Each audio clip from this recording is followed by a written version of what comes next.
Hello, కొంతమంది dieting పేరుతో 2 days 3 days food తినడం మానేస్తారు. వెయిట్ లాస్ అవ్వాలని చాలా స్ట్రిక్ట్ డయట్ ఆర్ చాలా వరకు ఫుడ్ తినడం మానేసి డైటింగ్ చేద్దాం అనుకుంటారు.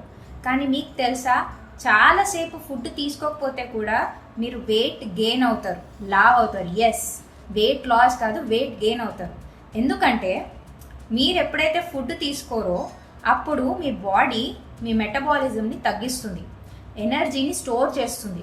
ఎందుకంటే మీరు ఫుడ్ తీసుకోవట్లే కదా, సో దానికి వేరే ఆప్షన్ లేదు. అది ఉన్న ఎనర్జీని సేవ్ చేసుకోవడానికి లో మెటబాలిక్ రేట్ నడిపిస్తుంది. అండ్ లో మెటబాలిజం ఉన్నప్పుడు ఫ్యాట్ అనేది కరగదు. సో మీరు వెయిట్ అనేది గెయిన్ అవుతారు కానీ లూజ్ అవ్వరు. సో అందుకనే డైటింగ్ చేసేటప్పుడు జాగ్రత్తగా డైటింగ్ చేయాలి. మీరు ఎప్పుడైనా ఫాస్టింగ్ డయట్ చేసినప్పుడు అవర్స్ అనేది కంపల్సరీ మీరు గుర్తుపెట్టుకోవాలి. మీరు గ్యాప్ అనేది కరెక్ట్గా ఇవ్వాలి మీల్ టు మీల్కి. సో ఇది గుర్తుపెట్టుకోండి.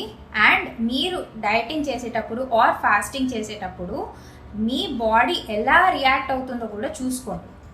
Okay, thank you.